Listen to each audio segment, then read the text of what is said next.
These are the times of broader highways but narrower viewpoints. These are the times where man has gone all the way to the moon and has come back. But he finds it difficult to cross the road and meet the new neighbor. These are the times where man has broken the atom and he has produced tremendous amount of energy. But he finds it difficult to break a prejudice. The list is very long describing the state of affairs of the 21st century man and society, but in short you can say that these are the times where we have much to show in the show window and nothing in the stockroom.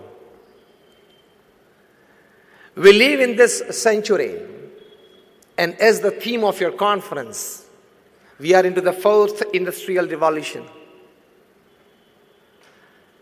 I myself, I'm an engineer. I finished my engineering way back in 1991.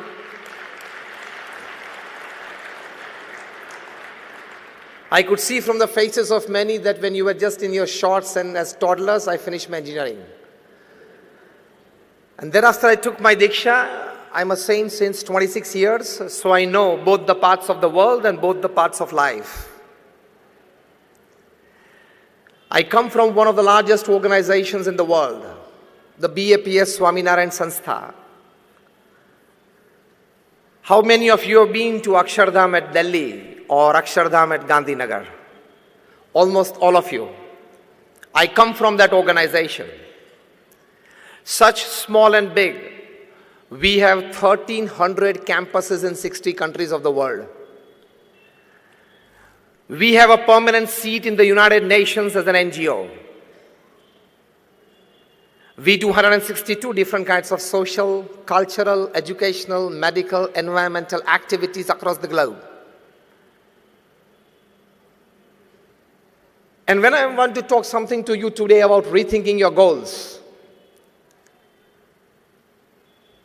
I've personally met and sat at least for half an hour with more than 25,000 families visiting their homes in more than 20 countries and 100 cities around the world.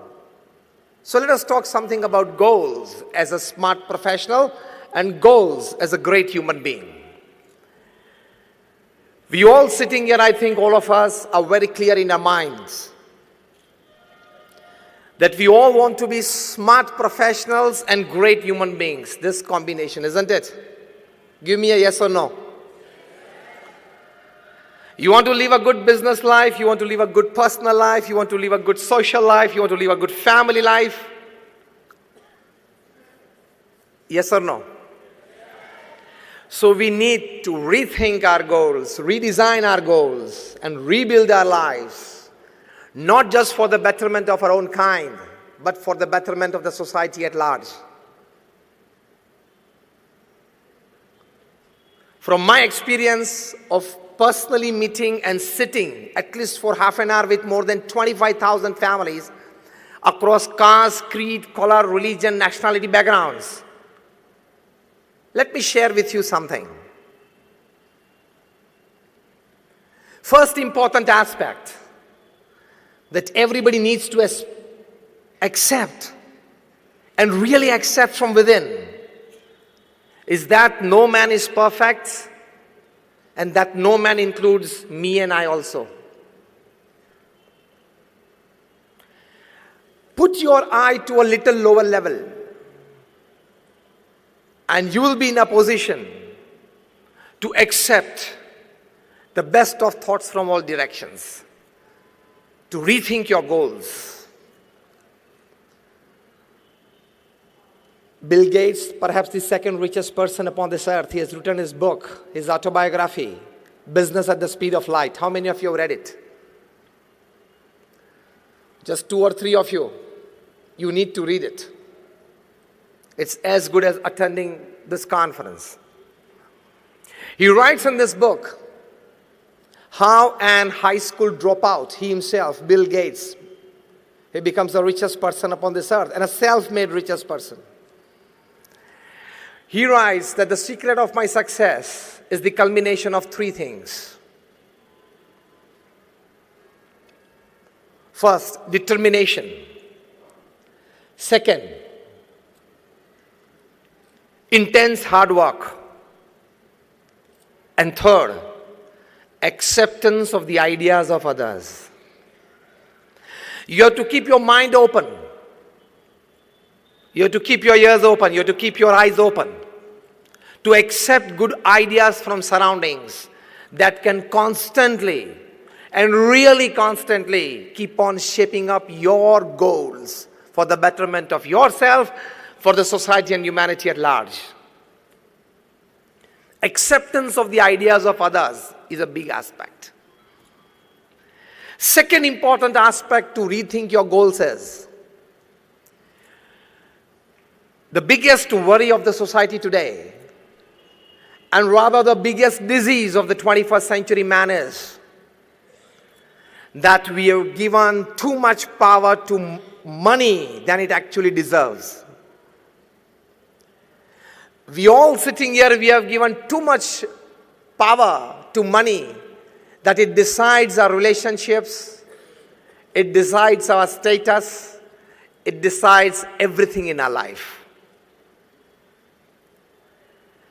Lesser the love for money, more clarity of goal will be in your minds. First, tell yourself that definitely I will earn big money, definitely I will use for a better purpose, but I will not have over attachment towards it, because it is the root cause of all miseries in life. From physical ailments to mental disorders to emotional instabilities, the principal cause is overlove for money. It is not helping you in any way, at least to redesign your goal of life. Just sit back at home today evening and make two lists. List number one, things that money can buy and make you happy. And list number two, things that money cannot buy and you still need it to be happy.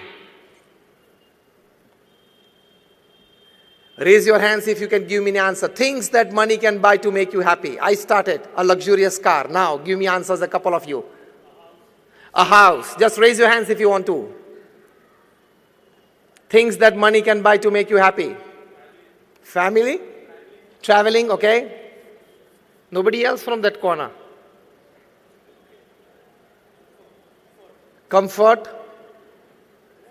क्या ज्यादा सोचा नहीं रखा इसके बारे में? रात दिन उसके पीछे तो दौड़ते हो. Things that money cannot buy to make you happy. I started. Happiness. Just raise your hands. Peace, love, health. Sorry? Good time with loved ones. I tell you with confidence and my experience of 26 years of speaking at national, international seminars and meeting n number of national, international personalities and reading more than 500 autobiographies and biographies in my life. Let me tell you, if there are 100 things that money can buy and make you happy, there are 1,000 things that money cannot buy and you still need it to be happy.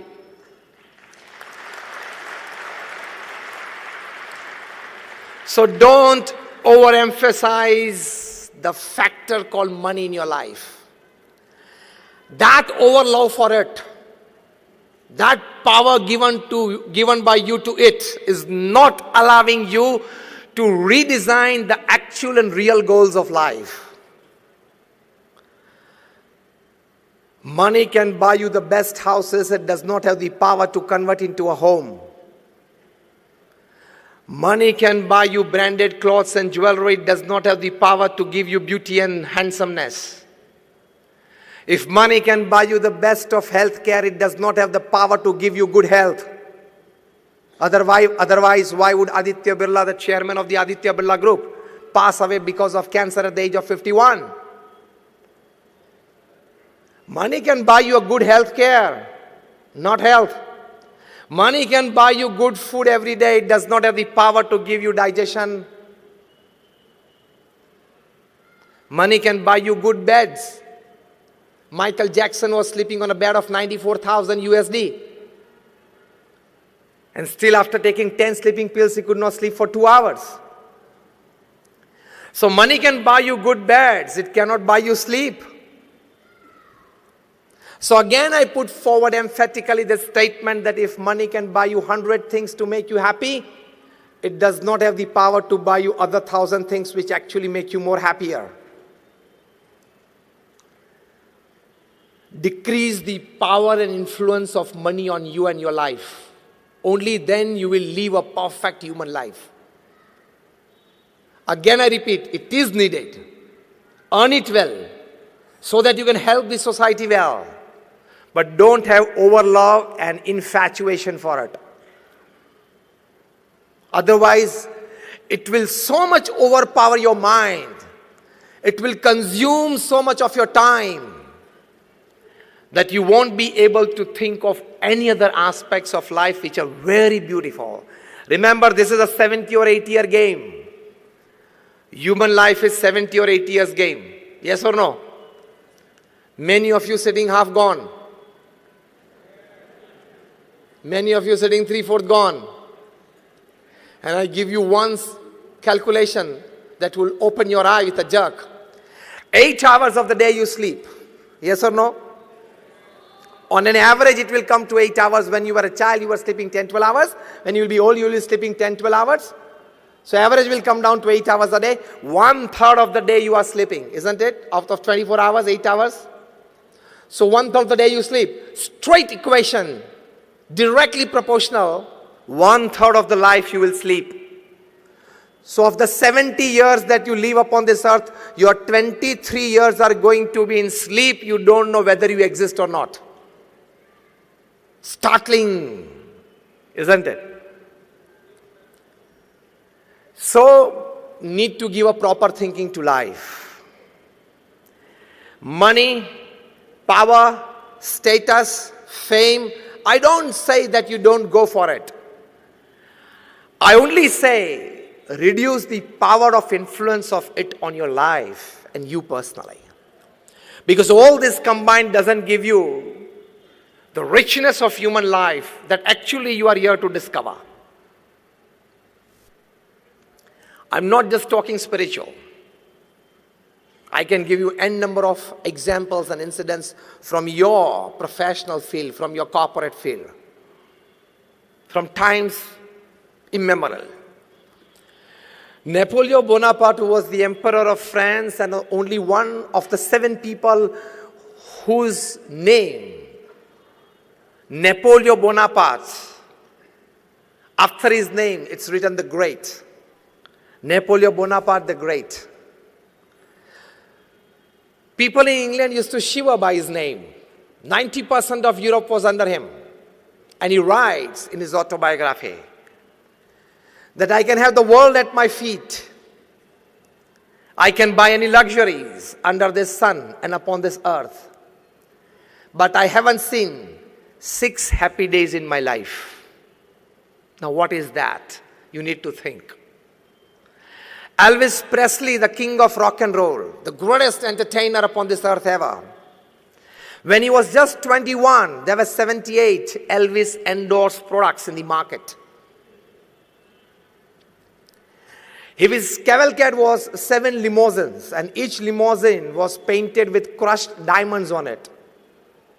So 7 limousines in the cavalcade and crushed diamonds stuck on it, shining cars. He was the first entertainer to travel by private jets, 2 737 Boeings. One is private and second is staff and system. When he used to do his famous swivel and throw his leather jacket in the audience, within minutes it would be into pieces. People would take an Elvis souvenir back home. During his lifetime, when he was just 32, he had self-earned $1,000 million. During his lifetime, 500 million records were sold of his. Now listen. One day when he was playing his famous composition, How Great Thou Art, And his secretary, she just stepped in and asked him, "Sir, how are you feeling at the peak of your career?" He dropped his hand from the piano, he dropped his head down and said, "Very alone." Every evening you are getting an audience of 1,000 plus. Every morning when you wake up and come in the gathering, you have 200 people to come to see you. And you say you are feeling very alone. And yes, it was true. On 16th August 1977, at the age of 33, Elvis Presley took 40 sleeping pills at night and never woke up. He committed suicide. At the age of 33. Why, with everything that all of us crave for, he had to commit suicide? Not such one example. Why did Dharam Hinduja, the scion of the Hinduja family, at the age of 22 commit suicide? Did he have one Mercedes less?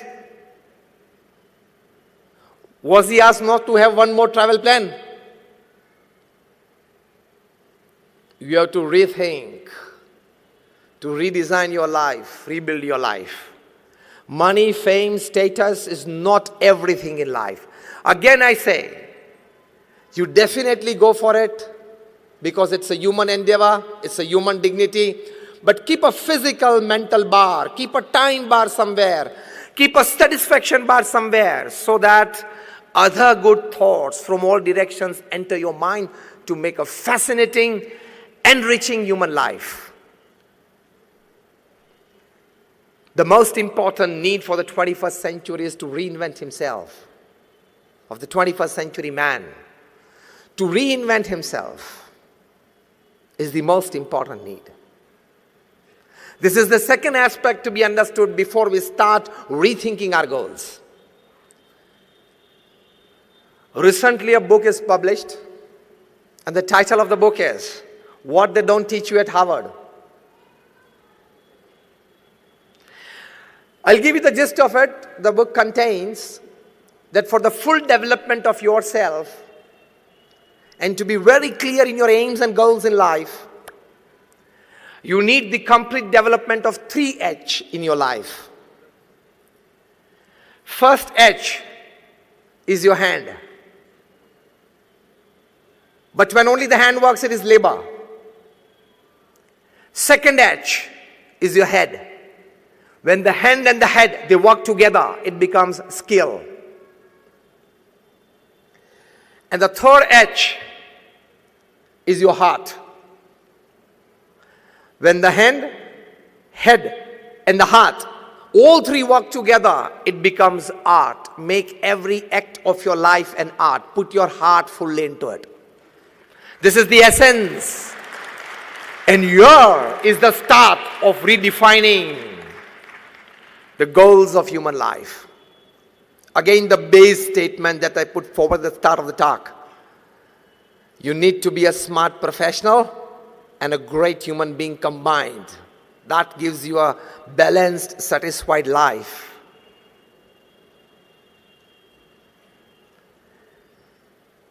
Ratan Tata, he was at a convocation day of a B school just about a couple of years back. And he told the fresh management graduates after all his experience in the corporate world of more than 60 years. He said that don't count your successes and don't count your luxuries by the amount of money that you have in your bank account, by the number of properties that you have accumulated, by the number of relationships that you have in your life, by your social networking skills. This is all not your wealth. He said, count your successes and luxuries of life by the number of lives that you have enriched of people with you during the course of your journey of life. How many of lives you have enriched by yourself. This is the start of the real thinking, of the meaning of the topic, that is rethinking your goals. You worked in the corporate world for 35, 40 years. You had a fat bank balance. You had good properties, good family, good social relationships, everything fine. All credits to you for your good earnings in all aspects of life. But how many lives did you enrich? How many lives did you better of people around you? That is the aim of human living. I've come to you today as I'm given this topic to share something. I don't charge anything for my talks. I've been talking since 26 years at national, international seminars. I don't charge a single paise for my talks. Am I right? The organizers somewhere. This is my selfless social service, giving and caring for the society. And it gives me immense pleasure. It gives me immense pleasure to share and care for the society. So rethinking goals, first important positive aspect is ask yourself every day in the evening, at the end of your day, did I do something to enrich a life of someone around me? From a small smile to a big help, did you enrich something? Did you enrich a life? Did you enrich an environment? Otherwise, अपने लिए तो पशु भी जीवन जीते for their own self-interest. Even the animals, they live upon this earth. If you live only for your growth, for your betterment, for your luxuries, entertainment in life, it is nothing more than a dog life, donkey life, and cat life. It is not a human life.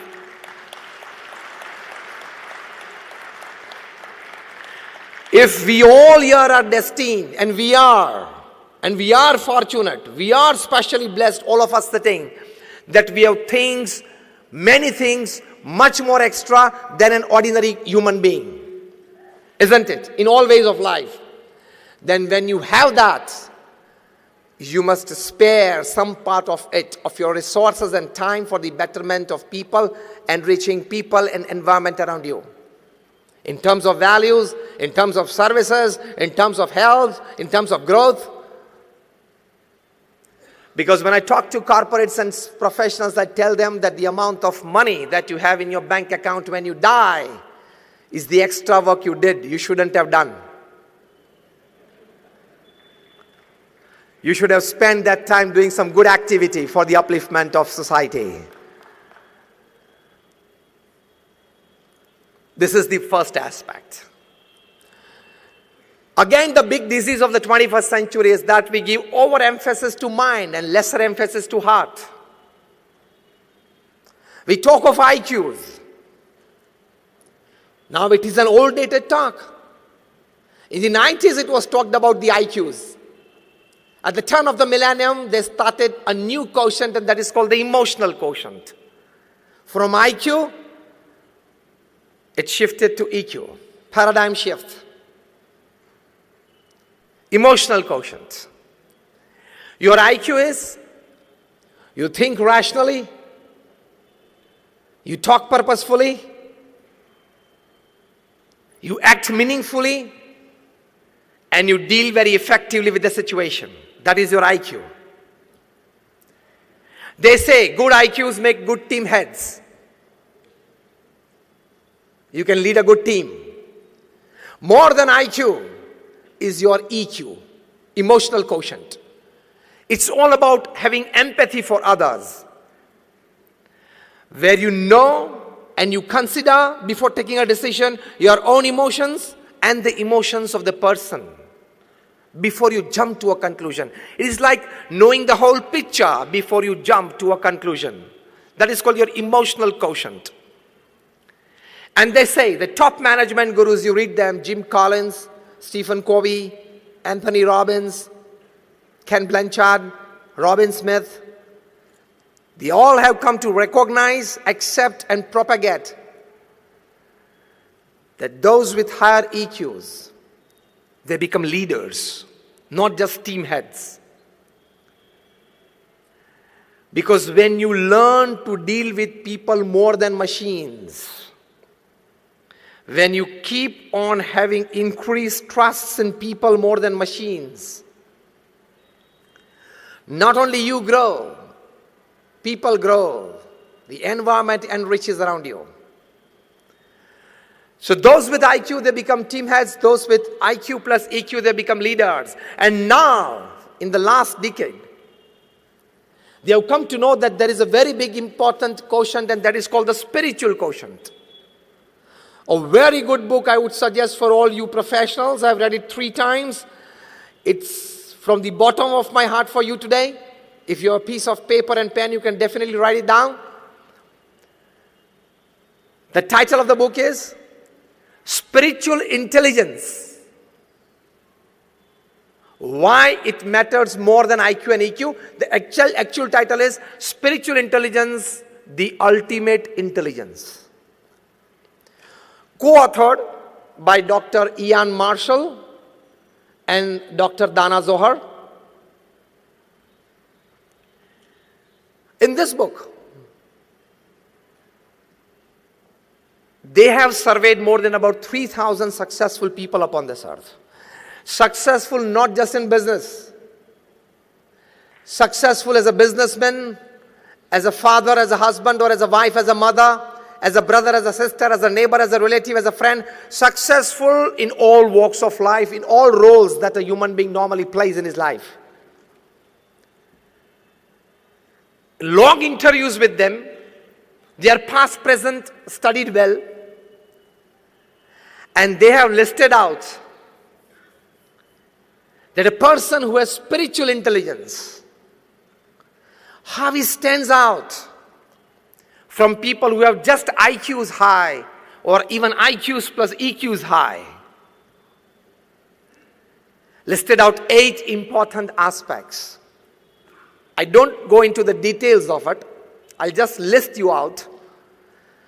People with high SQ, or if you want to develop a good SQ, the other way around, you need to work upon these 8 areas. The first is flexibility to change.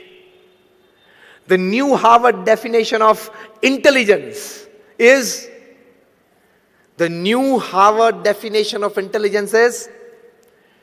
the more quicker you can adapt yourself to a change, you are intelligent. Many of us, we have mathematical intelligence, we are good at numbers, engineering, softwares. Many of them, we have concrete intelligence, we can deal with machines well. Many of us have social intelligence, we can interact with people well. But the best intelligence is flexibility to change.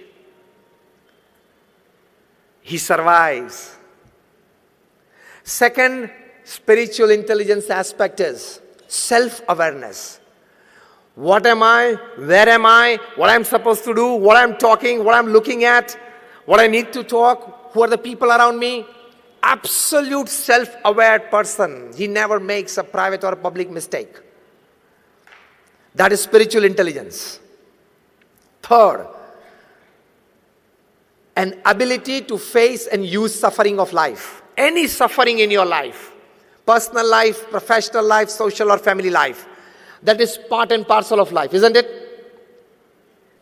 Because life is a package deal. As you give packages to your employees, life is a package deal from God. As your employees, they like 70% of your package deal and 30% is a compulsion. Even for you people. Your higher-ups giving you a good deal, 70% you like it and 30% is a compulsion. You don't like it, still you are supposed and forced to do it if you want to enjoy that 70%. In the same way, life is a package deal. It has its pluses and minuses. So, if you have or you develop a capacity to face your suffering with a smiling face and then use your suffering for your elevation. Now, this is something very important that I'm telling you. You should develop a neck. Some people have that neck to use their suffering for their own elevation. The top guy in the country, the top gentleman in the country has this neck. Anything thrown at him, he can use it and convert it into a giant vote bank. That is a neck. Anything thrown at him, he can convert it into In your corporate language, a big business. In his language, a big vote bank. That is a knack. An ability to face and use suffering. Fourth, an ability to be inspired by vision. You see something. Actually, we always see. We don't observe much. Here the word see is observe. You see something and you are inspired by it. The fifth aspect of spiritual intelligence is to see connection between diverse things. Diagonally opposite happenings, and you see a connection between them. That is very crucial to you solving problems at your workplace.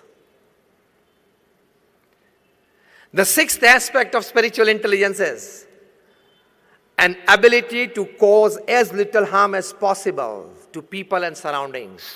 How can I be more helpful? The seventh aspect is to ask and probe fundamental questions. Why, when, what, why, how, before you give in. And the last and the eighth aspect of spiritual intelligence is an ability to think and work against a convention.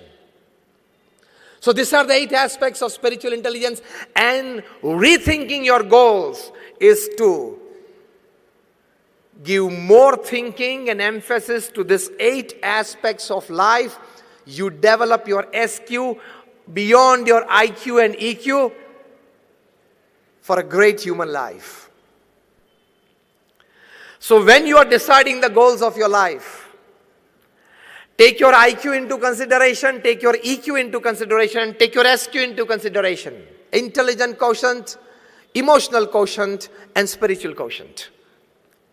Now this is taught by the top class management gurus, top class social relationship gurus, and top class health gurus upon this earth. For this teaching, they charge you $500 a day. You are getting FOC now.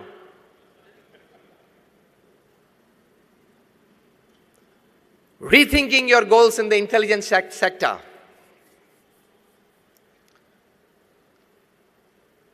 Let me pin you a bit. You all will get a chance. You already got a chance many times, and you will get in future for a shortcut to rise. For an unethical path to rise. If you go for it, you will have easy and quick buck at the end of the day. But one day, you can be a big loser. Never ever adopt unethical practices to grow. This is the most urgent need for a working man today in the world.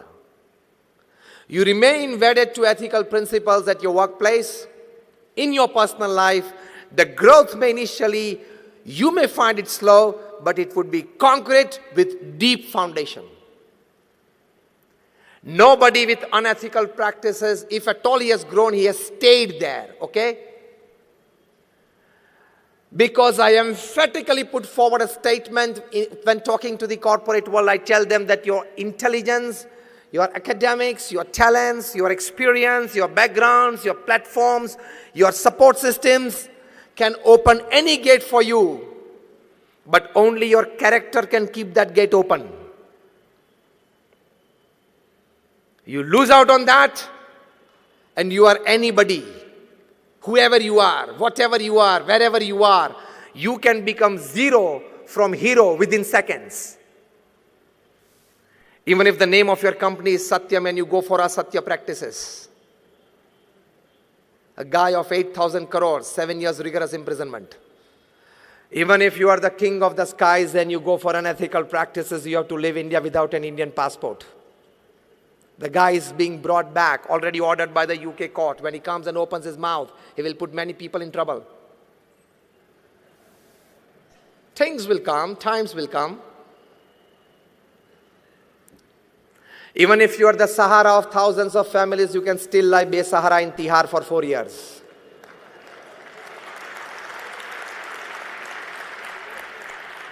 Don't go for unethical practices. Even if you are a spearhead pace attack of India, Indian cricket team, if you go for spot fixing, you can't avoid a life ban on yourself. You're getting me right? Yes or no? So don't tell yourself 20 years of corporate experience, CEO of a 500 crore company, I'm untouchable. Never think that, okay? Never tell yourself holding your handset in your hand and 500 big contacts, 15 ministers, 10 MLAs, 20 MPs, 50 corporate honkos. Nothing can happen to me. I can call at midnight anybody and these people are at my help. Situations will come in your life and you go for unethical practices and caught. None of this list your phone will go through. It can land you in jail. So remain wedded to ethical practices. Rethink your goals. Don't tell yourself, कोई भी परिस्थिति में, anyhow, anyway, I want to be 100 crore company. Not anyhow, anyway, okay? That words keep for yourself, for generating energy from you. Anyhow, anyway, I will do it. That is for your self-inspiration and motivation, not for your behaviors. Got it? Otherwise, you can be in trouble. So even if the best IQ, whatever intelligence you possess, in short, even if you are the chairman of the Madhya Pradesh Electricity Board, because we are sitting here in Indore, even if you are the chairman or even if you are the power minister, I can tell you one line. On a fine Sunday morning when you are sitting with a cup of tea and reading your Sunday newspaper, you can't look at the electric plug, raise your shoulder, raise your, collars, raise it and tell it, okay, I am the electricity board chairman, your distribution is in my hands and this is my finger I'm putting in the plug, okay, take care of it. Being in the electrical distribution field for 35 years and being the chairman of the electric company, you don't have your right to put your finger inside the plug. What happens even if you are the chairman? चिपका देगी, मर जाओगे.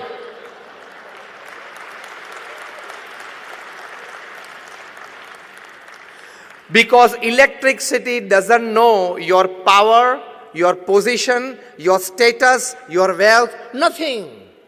It knows only human flesh and blood. In the same way, unethical practices done by you doesn't know your power, your position, your status, your wealth. Unethical practices is like electricity. Don't play with it.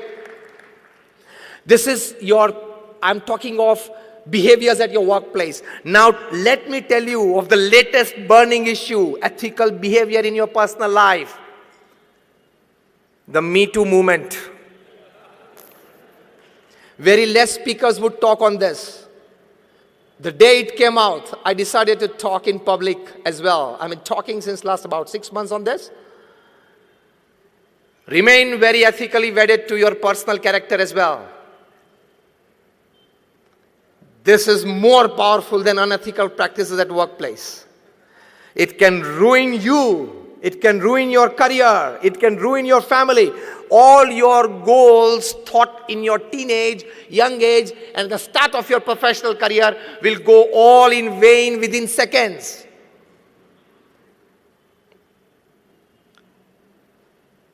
Because the earth is round, it doesn't have any corner, so it doesn't have any place to keep your wrongs.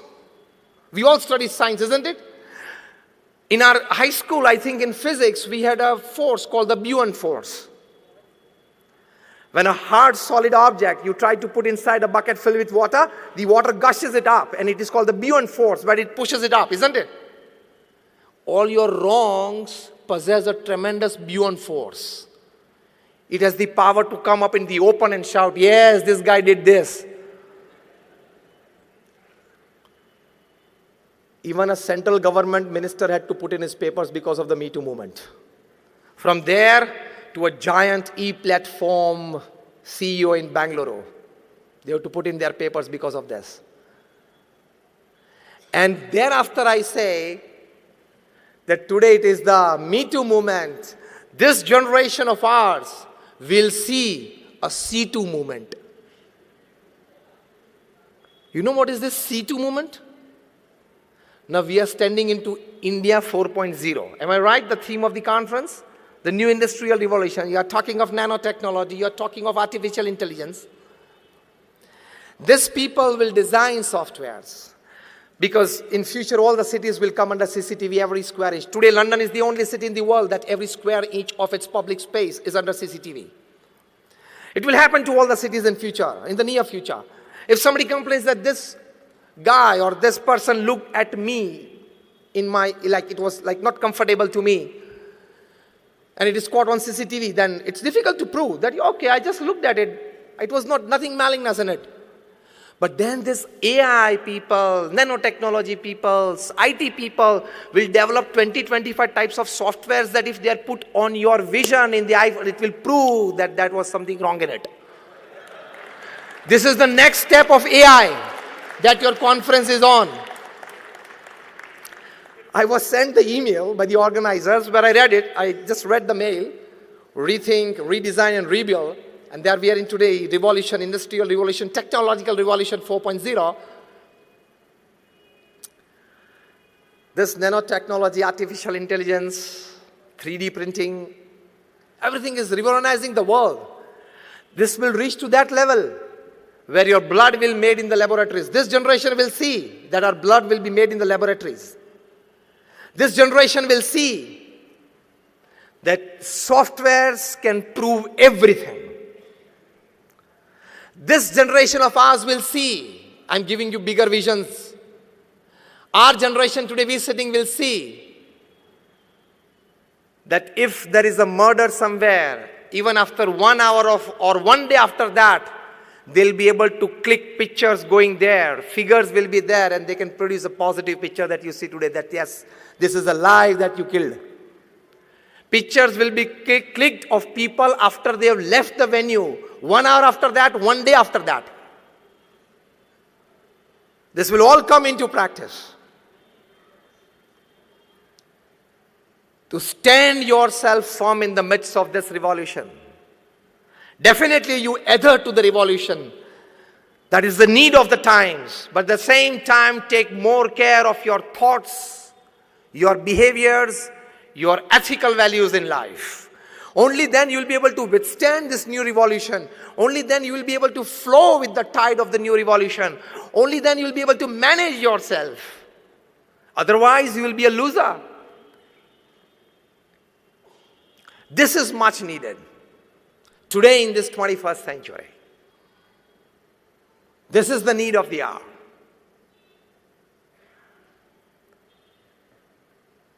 So this is India 4.0. Added value to it is what I'm talking to you. Added enhancement to it, this is what I'm talking to you. If you decide to grow, basically there is a misconception among us. You increase the turnover of your company, and people also tell you, you also start feeling that I have started becoming successful. Isn't it? Yes or no? No.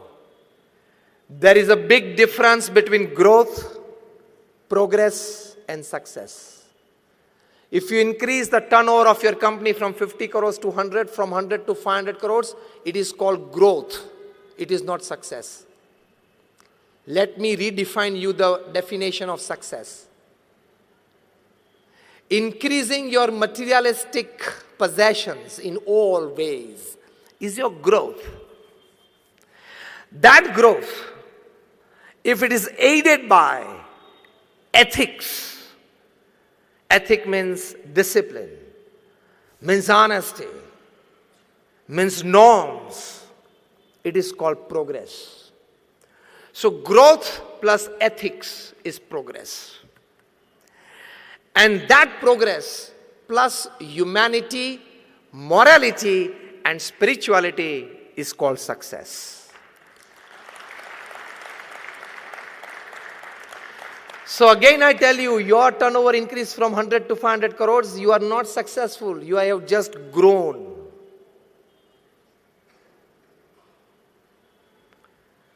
Aided by ethics, you have progressed. Aided by moralities and spirituality in life, it's called success. Because even after having $100 million in your bank account and you are not happy from within, you have just grown, you have not been successful. Successful word itself includes stability, happiness and peace along with all types of your growth and progress. Now rethink your goals. You just want to grow or be progressive or want to be successful? So now, according to this definition, just raise your hands. How many of you want to be successful? That's fine, all of you. Be clear in your thinking. There is this difference between growth, progress, and success. Be very clear about it. Only then you will be able to rethink your goals and redesign your path to rebuild yourself. Let me talk to you about a person whom I have seen so closely for 30 years, observed every act of his life, very closely saw every deed of his life. Pramukh Swami Maharaj, the creator of Akshardham, which you have all been to. In his life, during his lifetime, the intense hard work that he did selflessly for the upliftment of people in all walks of life. He traveled to 18,000 villages in 60 countries of the world, selflessly to uplift people, to de-addict them, to culture them, to tell them that you must send your kids to school, into deep Adivasi, SC, ST areas of the country and elsewhere. People used to write him for their personal family issues. Such more than 7.5 lakh letters he read and answered in his lifetime at an unbelievable average of reading and answering more than 70 letters a day without a Sunday for 45 years. Not just blessings, a clear cut, do this or not. If you go back Monday morning to your office, anywhere where you come from all over the country, and you open your mailbox and you find like about 15 mails, 20 mails to answer before lunchtime, what would you feel? My goodness, first half gone. Pramukh Swami Maharaj answered 70 letters a day without a Sunday for 45 years. He met more than 500 people a day, personal audience to them, listening to their issues and guiding them well. He has been to Akshardham, such 1,300 campuses he single-handedly built and administered in 60 countries of the world. You all sitting here, you are handling one house, one family, one office, that is a manufacturing unit, one manufacturing unit, maybe a trustee or a patron somewhere in a couple of institutes, and by the end of the day, by the evening, you go mad. Isn't it? He single-handedly erected and administered well more than 100 hospitals, schools, hostels and colleges. You go on number 8 National Highway from Abu to Mumbai, every 50 kilometers you will find our institute. He personally visited more than 3.5 lakh homes, offices, shops and factories. Imagine. And I tell you, when it comes to NGO working, corporate working is easier than NGO working. If you are going in an NGO to this class. Because in your corporate world, the system of working and relationship is pay and smile. Your pay is liked by your employee, and so there is a smile on his face. And your employee's work, you like it, so there is a smile on your face. So you are paying him in money, he is paying you in work. So it is called the pay and smile relationship. What we in NGO, when we are full-time, In an NGO, the relationship and the working model is serve and smile relationship. You have to serve and smile. For 26 years, for example, I'm doing this. I don't have a bank account. I don't touch money. I don't keep money. I don't wear ornaments. I have only 2 pieces of cloths. And this footwear I'm wearing is just the third in 26 years. But can you see a little lesser ounce of happiness on my face than yours? Serve and smile relationship. You enjoy much better. But when you are guiding a huge institute of the class of the BAPS organization that I come from, where you have to take care of people's emotions, of their wishes, of their likings. In your corporate world, you have to take care of this, but on a very little lesser way. If you don't like, you can hire and fire. Here it is not that. So guiding a huge NGO is more difficult than guiding a huge corporate. There Pramukh Swami Maharaj was extremely successful. He initiated more than 1100 saints like me. How many of you have 5 people in your office? Let me ask you a very blank question on your face. How many of you sitting here have at least 5 people in your office who have been working with you since more than 20 years? Not more than 10 hands raised. So here comes the importance of serve and smile relationship. Of the 1100 saints that we are in the organization, more than 750 of them are graduates, postgraduates, chartered accountants, doctors and engineers. Out of them, more than 150 of them are born American and British citizens. Out of them, more than about 50 of our saints are graduates, postgraduates from Carnegie Mellon, Yale, Keelung, Harvard, Oxford, Stanford. Many of our saints have left aside $100,000, $200,000 of job. So Pramukh Swami Maharaj was successful in initiating young cultured mind into mainstream social service, mainstream spirituality. There is a huge success.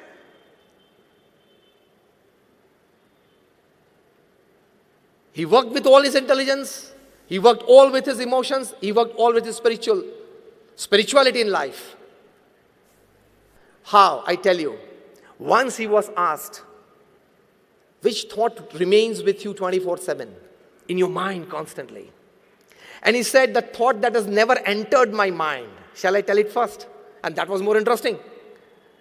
Pramukh Swami Maharaj said, the thought of hurting anybody physically, mentally or emotionally has never entered my mind. This is your richness from within. नहीं, ये office में नया आया है, शायद वो boss से बहुत नजदीक जा रहा है, इसको गिराना तो पड़ेगा. शायद आप गिरा दोगे, लेकिन आप भी एक दिन गिर जाओगे. The system is round and it comes back. छोटे थे तब फ्रिस्बी खेलते थे ना. You throw the frisbee in the air and it comes back in the same route. The law of karma applies. Live with this passion. Let me grow, let everybody grow. This is rethinking your goals. Let me enrich myself. Let my surrounding and people enrich themselves. Let me be wealthy, let him be wealthy. Let me work, let him work. Let me grow, let him grow. Let me be prosperous, let he be prosperous. Let me be happy, let he be happy. If you are driving a Hyundai of 25 lakhs and he is driving a Merc of 2 crores, don't envy. It is his destiny. It is his hard work. It is his luck. You are driving your luck, your destiny, your hard work. Simple. Remain satisfied. This should be your goal in life. Otherwise, your 25 lakh Hyundai car's joy will vanish within 1 week if you see a Merc parked beside you. And especially of your brother-in-laws.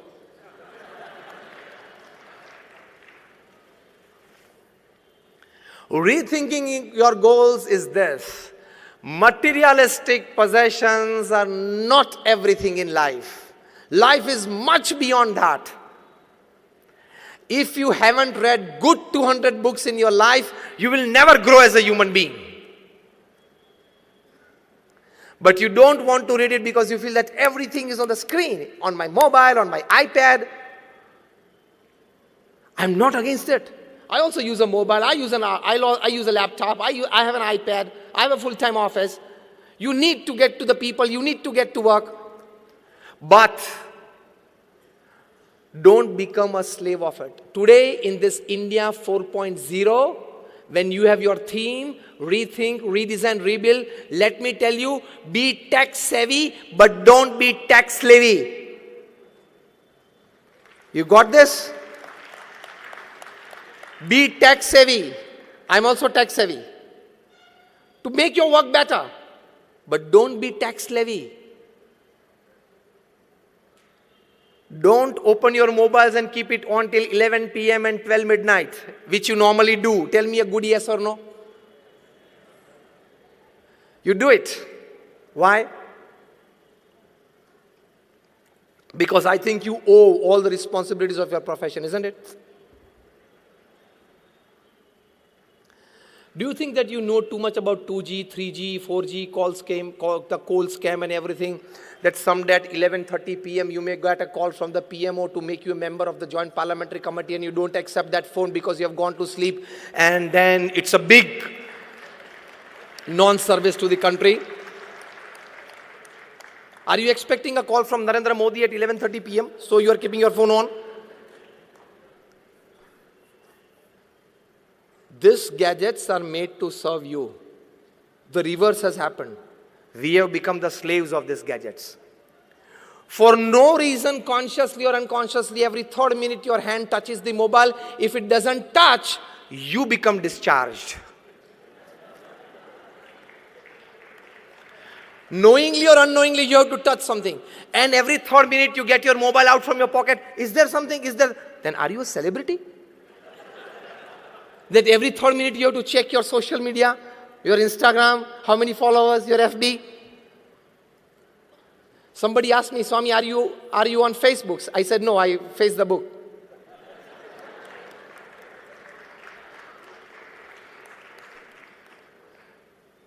You need to give a good thinking to life. Otherwise, your life will end. 80 years will go. And at the end of your life, you will feel, my God, gone? Read a good book. I again give you a good book to read. The title of the book is The 5 Regrets of the Dying. Written by an Australian nurse. Her name Bronnie Ware. This book remained the bestseller in the New York Times list for 64 weeks. In itself, it's a world record. She was a nurse taking care of critically ill patients. And secretly, because the patients knew that they were going to die in another 2 to 5 weeks, the family members knew, the paramedical staff taking care of the patient knew. So it was obvious. But this nurse, when she and the patient were alone in the room, she would ask the patient to fill up this form. That, sir, or the lady, that when you are leaving this world, when you know that in the next 2-5 weeks you will leave this world, what do you cherish and what do you regret? From an ordinary carpenter to a CEO, to a family business owner, whole range of people have responded. She started a blog that became famous. She was advised to write a book. She wrote a book which became famous. The book made her a millionaire. The title of the book is 5 Regrets of the Dying, in which she writes that all this more than 1,000 range of people who responded to me, they had these 5 regrets in common at the end of their life. Again, I repeat, from an ordinary carpenter to a CEO to a family business owner. The first regret they had, why upon earth did I work so much like a donkey? The first regret. And you all say, no, I want to put 10 hours of work, 12 hours of work, 14 hours of, until I become a 100 crore company, I will put 15 hours a day. Foolishness. You have not understood life. You don't know what is the goal of life. Mukesh Ambani is not drinking curry in the evening made up of liquid gold, okay? You got it? He is also drinking curry made up of buttermilk that you and me eat, and what you will eat in the evening, dinner. He is not chewing gold biscuits, okay? Glucose, like you and me. As simple as that. And the amount of joy that he is getting watching a rising sun is not more than you. The amount of joy that he is getting seeing the tide and the ebb of the sea is not more than you when you get it watching it. The natural resources of happiness are same for everybody. Man-made happiness sources can differ, but they don't last lifelong. Rethinking your goals is being more dependent upon natural happiness that is within you than artificial happiness. This is the need of the hour. I'm not against technology. I'm just into the last minutes of my talk for the organizer. I'm not against technology. Everything must grow, from nanotechnology to AI. But we need to put a line of demarcation somewhere. More of technology, at the same time, it has one cruel thing that it carries with it, more of crime. When Wernher von Braun, he invented the rockets that could send satellites into space. At the end of his life, he writes in his autobiography, I'm putting him in not just word to word, but letter to letter. He writes that for only with God reinstated in the hearts and minds of people that he would advise us, he would inspire us to work more on the technological sides and much more on the ethical sides to save us from the dangers of technological revolution. I'm not against artificial intelligence, but we will have to put a bar somewhere. Otherwise, it will snatch away many level 3, level 4 jobs. And this level 3, level 4 job people, they don't have alternates to earn. They have only one skill or one type of thinking, or they know only one work sphere. And when that job is taken away by artificial intelligence, he will have no option but to commit a crime, to fill his stomach and the stomach of his family members. Again, I repeat, I'm not against it, but we'll have to put a bar somewhere. Technology should be helpful in your growth, progress, and success. It should absolutely mind in taking away the jobs of small people. More jobs gone of small people and you will invite more problems in society. More kidnappings, more murders, more shootouts, more terrorism. So you will have to put a bar of demarcation, a bar of discrimination, a line of control. To what extent we can go in this sphere? If machines will start doing everything, what will you and me do from the morning? And from early childhood, we have heard and learned a proverb, an idle mind is a devil's workshop. So your and my mind will be devil's workshop after full development of AI. Then what will we do? Commit crimes. No other business. So this is also a small but a very important aspect that we must consider, which is very much necessary, rather absolutely. Coming towards the end of my talk, when you decide the goal of your life, many of us have decided, but rethinking to it, being a smart professional and a great human being, that is the combination. Keep faith in God. Keep faith in His doership.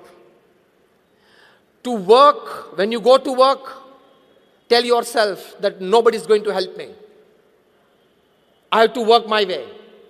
And at the end of the work, don't think much about success or failures. Give it to God. Let Him give me the result. My job was to put my all resources that I have into my project. Rest, He decides, I accept it. That will give you a wonderful, peaceful life.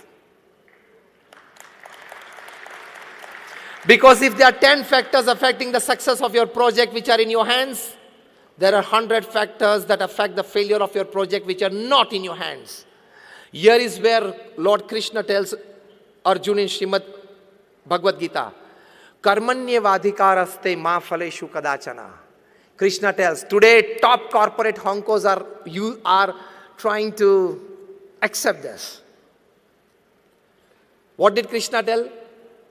He tells Arjuna, now remember or listen very carefully. Arjun, your job is to perform your duty well. Put all your resources to bring success to you.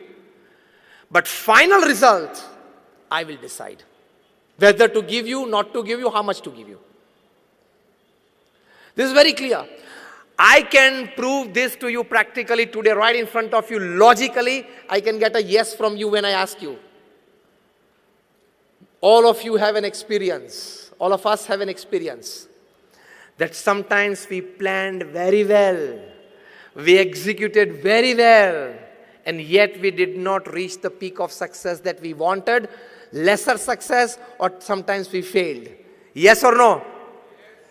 The other way, again a yes from you. Sometimes you planned less. It was all in a hurry. You were not satisfied by the execution of it. And yet, you got results beyond your imagination. Yes or no? Tell me a big yes. It has to be yes. That means sometimes it's the best of planning, you got lesser things. Sometimes the worst of it, you got more things. That means some factors invisible to you are getting applied on it, which are beyond your control to bring successes to you. That is decided by God. So I am of the opinion, and you should be of the opinion, do your duty to the best of resources that you have. Put all your brains, talents, experience, know-hows, connections, everything into your project. But by the end of the day, when you retire, pray to God and tell, I have performed my duty well to the best of my knowledge. I will accept the results. And you will be an absolutely tensionless, peaceful at mind person with a good sleep without a sleeping pill.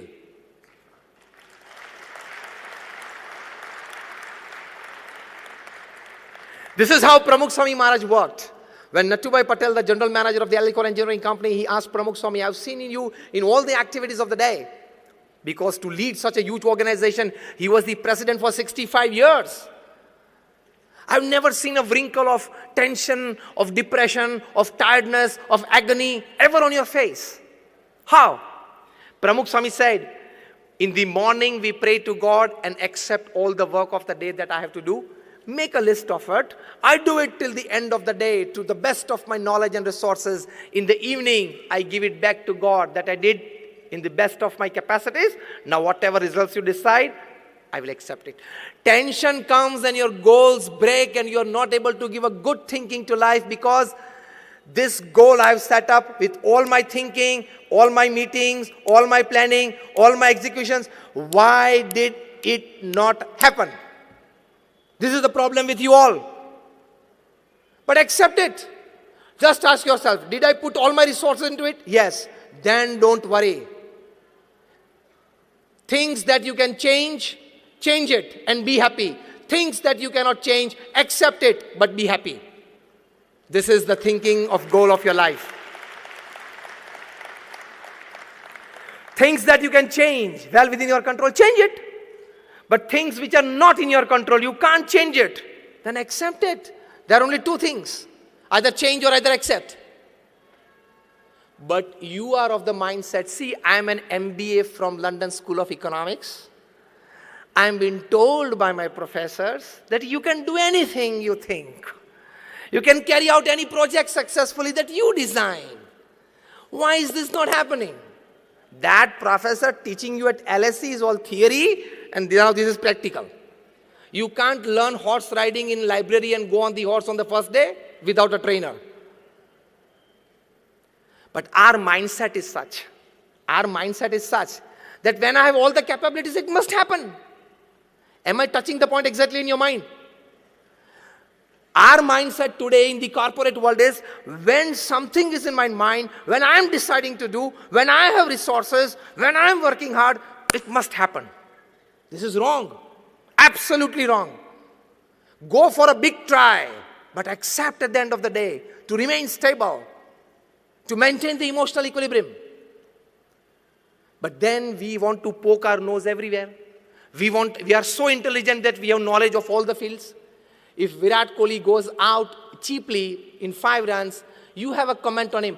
The ball was pitched outside the off stump. It was an outswing away from the stumps. Why did Virat Kohli go away from his body to slash it?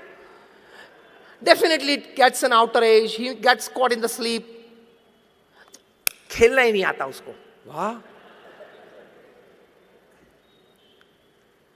I don't say you are wrong in this comment, but you are not at all eligible for this comment.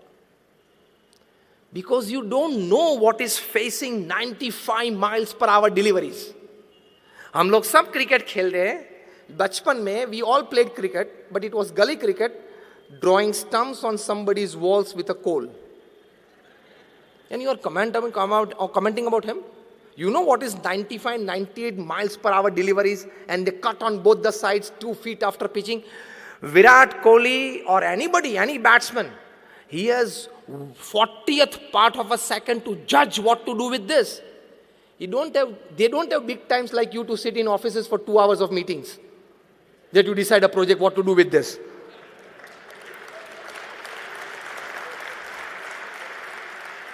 आप ये mindset में हो, हाँ 2 घंटा चर्चा कर ली, अब तो सब कुछ तैयार हो गया, अब तो होना ही चाहिए. He doesn't have that. He doesn't have everything on paper. Every delivery is a new one. He has 40th part of a second to judge what to do with this delivery. And a small mistake and he's gone. And the whole country is up. And we sitting here, we don't have an experience, slightest experience, not even an ounce of experience of what is emotional pressure to perform when 50,000 people are staring at you. None of us have this experience. And millions watching you live on TV. Virat Kohli has to forget millions of his fans, millions of live watchers, millions of TV watchers, his companies that and products that is endorsing, nothing, the line and length of the delivery.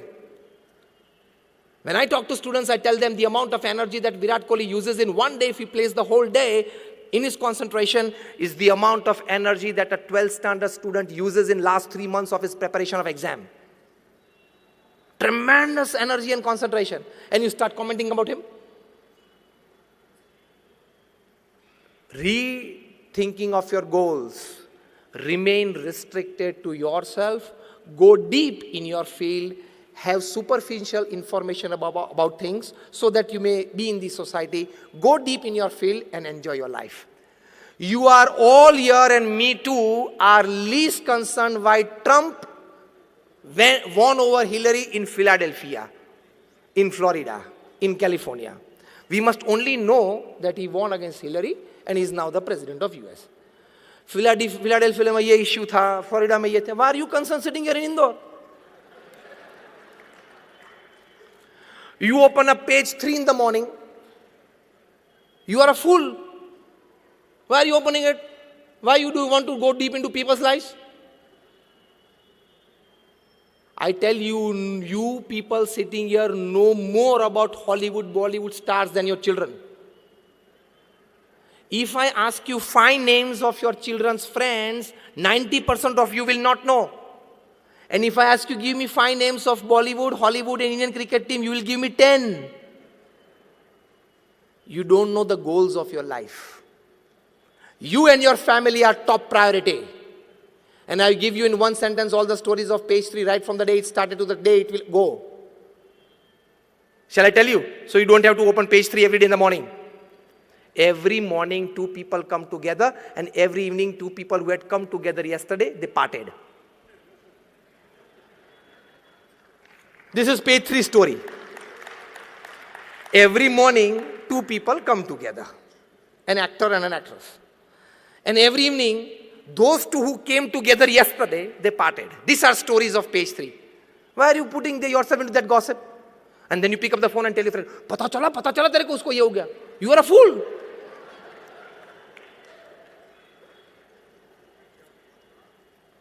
You discuss people, you are a cheap mind.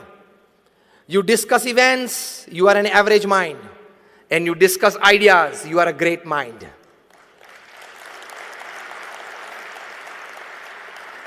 Now check your category. Now check your category, which type of mind you are by the type of the discussions and the activity that you do. Faith in God is stabilizing yourself by your thought processes. Faith in God.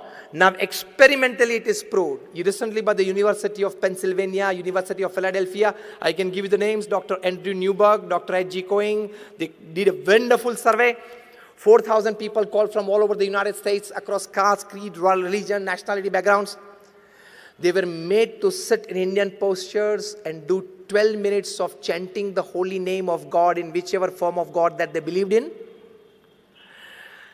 Before that, their MRIs and mind mappings were done by special psychoneuro softwares. After the experiments for 8 weeks, again their mind mapping and MRIs were done by psychoneuro softwares version 2.0. And the secretion of hormones in their body when they have certain thought processes, when they have certain emotions was checked. And you know the final outcome. You can read this on the website of University of Pennsylvania and Philadelphia.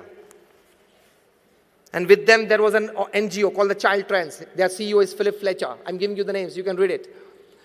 They found out it was an absolute scientific experiment that 12 minutes of chanting the holy name of God in the first age group from 4 to 12 age children, they found that they had 23% increase in their memory power. Isn't this good for your growth? For your progress and your success. In the age group of 12 to 22, teenagers and youngsters, 12 minutes of chanting the holy name. They found at the university, these two scientists by their psychoneuro softwares, that they had 15 to 18% increase in their willpower and confidence. Isn't this a big gain in life? The third age group, 22 to 60, most of us that we are sitting here today, working age group, they had about 15 to 20% increase in their buffer capacity. That is the capacity to absorb shocks of life. क्योंकि जितने भी shocks आते हैं ना ये age group में आते हैं 22 to 60. Personal life, family life, professional career, everything, professional career सभी में इसी में आते हैं. And the last age group was 60 to 80. That is retired and old age people. Chanting the holy name of God that they believed in for 12 minutes a day. The psychoneuro softwares at the University of Philadelphia, it proved that this age group had an amazing 20% plus increase in their strength of immune system, जिसको हम रोग प्रतिकारक शक्ति बोलते हैं. So they proved in their report that chanting the holy name of God can give you a better memory power, increase your willpower and confidence, better your buffer capacities, increase the strength of your immune system. Isn't this a very big advantage? You people are businessmen. Anything FOC, you like it. This is FOC. Chanting the holy name for 12 minutes, you don't have to give anything. Even when you are bathing, even when you are doing your morning course, you can have it seriously. But sitting at one place and doing is more advantage. But such big advantages. At University of Columbia, they surveyed 1 lakh families over 8 years in 110 countries of the world, in 5 continents, across caste, creed, religion, nationality. And they came to a conclusion that a small religious activity every day, like chanting the name of prayers and everything, it gives you better health. It increases the academics of your children. And more importantly, they finally said that it has the capacity to increase your tolerance level and increase your acceptance level for a better family life. There are advantages. So, rethinking your goals, principle in one line of all that I talked today, is don't just go for your materialistic pursuits, your wealth, your status, your fame. At the same time, try to be a great human being where you have all the good values and virtues. You distinguish yourself from an ordinary animal life. You remain satisfied with your life. And at the age of 80 or 90, you can put your hand on your chest and tell yourself, yes, I lived my life. If you can do this, it is well lived. So finally, understand the difference between fun, joy, happiness, and bliss. We all take fun as ultimate happiness.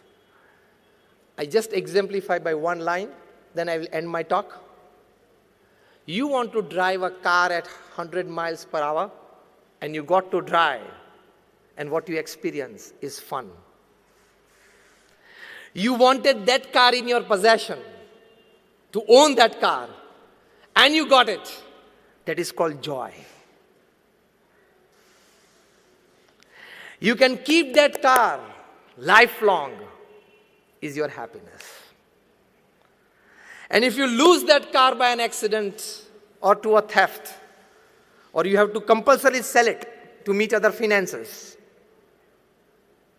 you don't feel the sense of it going away from your life, because you tell yourself, when I was born, I was not born with this car, and when I will die, I will not carry this car along with me.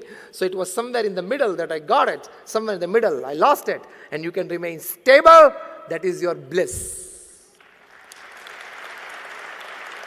Reaching that level of bliss is the human goal. So don't enroll yourself with just fun and joy activities. Go a step further to happiness and bliss activities. That is rethinking your goal. My all prayers for all of you. Thank you for patiently listening to me. And I definitely pray at the feet of my Guru Pramukh Swami Maharaj and present Guru Mahant Swami Maharaj to bless us all with this wonderful thinking. May we all better our own lives. May we all sitting here become one small factor in developing, enriching the lives of people around you, thus enriching the environment. And we just not want to leave a better world for our next generation. We want to leave a much, much better enriched environment for our next generation. My all prayers for all of you. Thank you very much.